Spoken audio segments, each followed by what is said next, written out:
Hey everyone, welcome to a new video. In this one I'm going to be showing you how to run the Harry Potter game, the original one, the PC game, in widescreen and get rid of some of the compatibility issues it has with the graphics. So what I'm going to do first here is launch the game in the highest resolution that it natively comes in, which is 1024 by 768. So let's go ahead and launch that so you can see the differences and the glitches that happen in the game.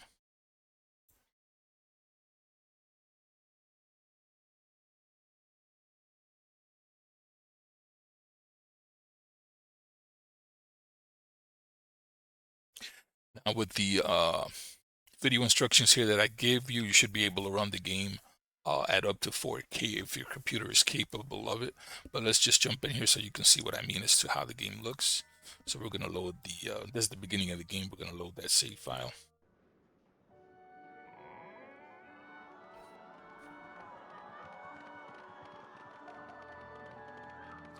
And then you can see right away when the game starts, obviously the resolution is low, but you're going to see the glitch here when the wizard comes down the stairs. As you can see, the glasses, the transparency effects don't work. I am Albus Dumbledore, your headmaster. So you can see those glasses are Hogwarts incorrectly, is full of secrets, displayed. Harry. So So we'll go ahead search and jump out of here. now We're going to do a and fast ensure forward, that and then I'm keep going to in show you what mind, you need to do to not get all this game secrets running are rewarded. in widescreen. All right, everybody, let's go ahead and do the settings right now so we can get the game to run without that glitch and the transparency effects. So what you're going to want to do is go to your documents folder and go to the Harry Potter folder that's located in the documents folder. If you don't have that, you need to run the game at least one time to have these files, available on your computer. So once again, go ahead down documents, Harry Potter folder. We're going to go into the hp.ini file. Now I already have those here on the computer. So the hp.ini file, you're going to want to go to lines called pre-cache. To find that easily, if you can't find it right away, just go ahead and hit Control F and type in use pre-cache.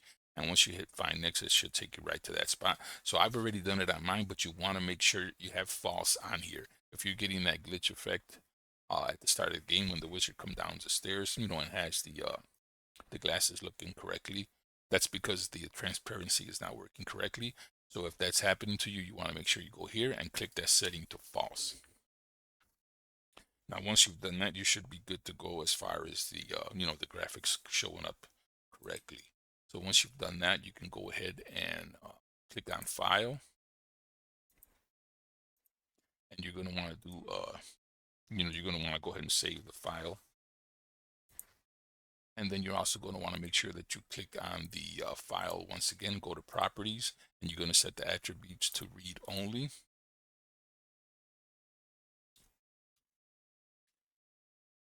And then what we're also going to do a little bit later on, we're going to change the FOV. Now that's if you use the DG Voodoo. So if you do want to go ahead and play the game in widescreen, you're going to go ahead and download the DG Voodoo. And then all you're going to need to do with that is go ahead and open up a spot on your computer so you can see the game on the right side. Navigate to where you have the DG at, and those links are in the description. So you're going to go ahead and copy all those files. You're going to paste them into the system folder of the Harry Potter directory. Do not put them in the main directory.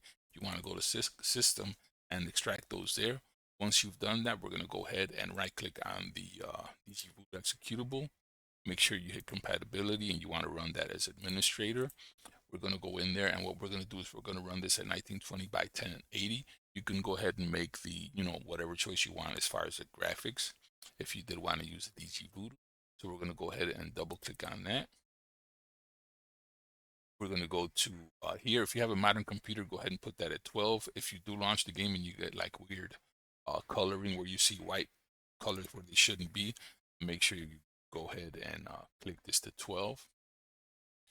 And then you can follow the settings I have on here. I don't think this will matter too much. If you want to see scan lines on there, click on this here and do the aspect ratio CRT. Now we're going to head over to the DirectX spot and put the resolution that you want right here. Do not activate the anti-lacing because it will create vertical lines in the menu for you and some of the cutscenes. and then I'll show you a way you can set the anti-lacing later. But as far as the DG boot, you want to make sure that is off.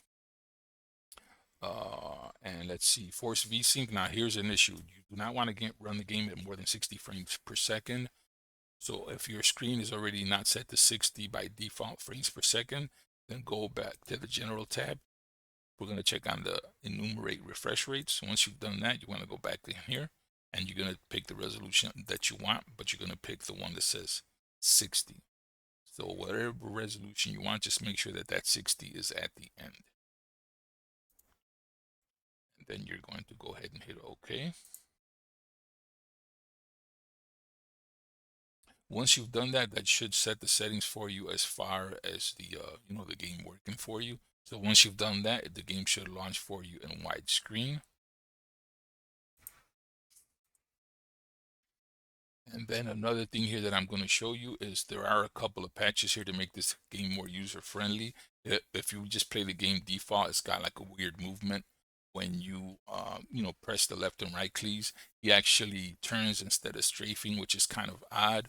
So if you play the second and third games on there, you know what I mean as far as the movement, because those have the strafing capabilities. The original game does not, so I'm going to show you how you can go ahead and do that, where you can get that activated so you can use that. So we're going to go to the links that I provided for you. Once again, there's the one that says HP movement and camera movement improvement. The link is in the description. Once you have that downloaded, just extract that to your computer. Super simple setup here. You're going to just go ahead and take all those files, Control A to select them all, and then you're just going to paste that in the system folder, or you can drag and drop them in there, but just make sure they're all inside that system folder, and that will add the strafing capability to the game. And then we also have the storybook color mod. If you've ever played the game, you know when the entry comes on, the pictures are not in color. So this little mod right here will make the pictures come out in color. Again, super simple. Just take this texture folder, and you're going to drop that into the main directory. So you'll see the texture folder is here.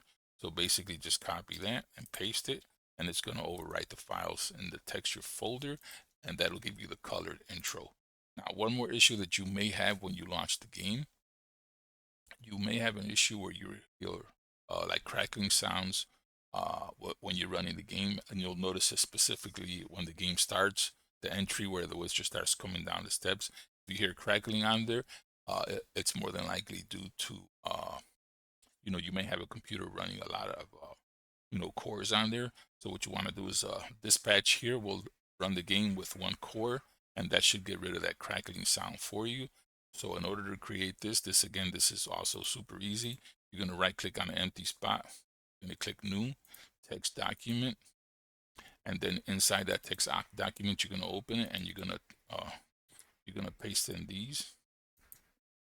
So this line right here, it's start space / affinity space the number 1 space HP execute, and you're going to paste that right into the text document, and then you're going to save that. And you want to make sure this option is picked here where it says all files, and then just call it the Harry Potter 1.bat. That'll let you know that that is the command to run the game with one core. And then once that is done, you should be good to go as far as being able to use it strafing left and right. And it also has better camera movement, so you'll notice that if you've ever played the game in the past before. Now, one note, this game has the secure ROM whatever feature, which has been deactivated by Windows and Microsoft. So if you do not have the no CD patch for that game, it's not going to work, right? So you should find that. I can't show you where to get that for obvious reasons, but go ahead and try and find that, and then you should be able to play the game without a problem, and you should be able to run it full screen. So what I'm going to do now is just launch this real quick so we can see what the game looks like with those settings applied on there. And I launched it with the regular executable instead of the batch file. So we'll see this come up here in a second.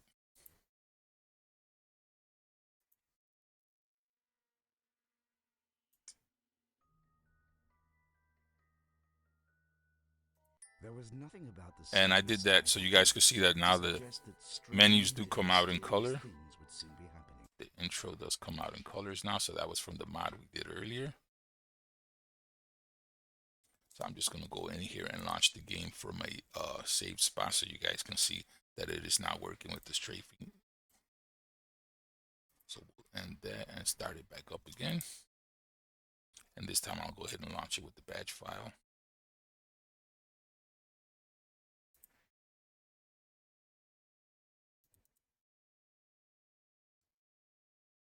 Now, whenever you make changes, it's always going to come up like this, but just go ahead and hit the direct 3D support and you should be good to go.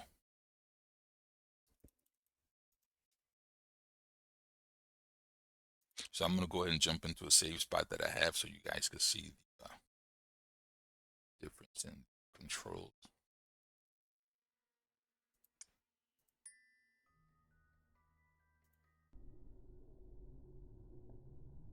So normally, if you don't have this patch applied, when you press the left on the keyboard, you'll actually get this. Left and right will do like this. So it's kind of like you have to do that and then the forward at the same time. So it's kind of goofy. So now when I press the left and right, he will actually strafe left and right. So this mimics the way the next two games were, controlled, which is a lot smoother to play with. So that is good to go. I'm going to show you one more thing you may need to do on here. When you change the resolutions, you want to may also go ahead and change the field of view.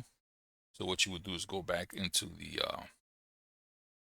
folder, the My Documents folder, the Harry Potter folder, and then you're going to go to the user.ini, and we're going to go to the spot here where it says desired FOV. In order to find that, just Control F and type in FOV, and it'll jump you right to this spot. So for 16:9, you want to go ahead and use 106.26 for desired and for default, and then it's going to look the way it did in the game. If you leave it at 90, the camera's going to be more zoomed into the character, which kind of really doesn't look natural. So if you do any resolution at 16:9, you want to go ahead and do the FOV to 106.26 on both the desired and the default. And with all those settings, you should be good to go. Now, one last thing here, if you did want to use the anti-lacing like I mentioned earlier, you can actually do that through your video card controls. So I have an AMD, so I'm going to do it through the AMD software, the Adrenaline Edition. If you have the NVIDIA one, it's going to be similar to this because, the anti-lacing, you should be able to spot that from the NVIDIA panel also. But we're going to do it here on AMD. So what you're going to do is just right click on your screen, go to the AMD software. I already have the game added here, but if you don't, obviously, if this is the first time you're doing it, you're going to want to add it. So you're going to click on the little three dots here. You're going to hit the add game. And you're basically just going to maneuver to the folder that has the game executable. You're going to click on it, and then you will see the item here on your, the gaming launchpad here. So just go ahead and click on the game. And then now what we can do is actually go in here and set the anti-lacing through here. So we're going to go hit the advanced spot here. We're going to go to anti-lacing.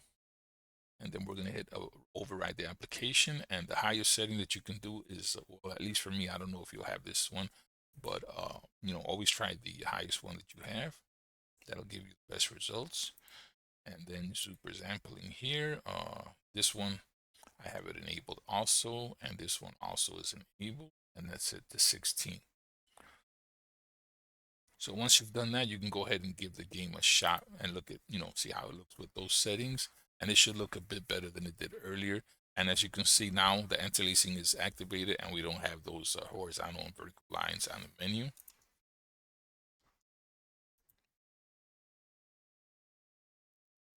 We'll just go ahead and jump in real quick to that spot that I turned on before.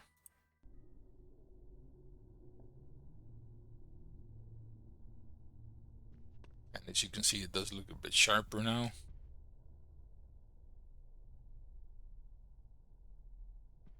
So this is about as good as you can get the game to look with those settings. So that is it for this one. So if you guys went ahead and can make use of that video, go ahead and give me a thumbs up. We will catch you guys on the next video. If you haven't subscribed, please do so, and we will see you guys soon.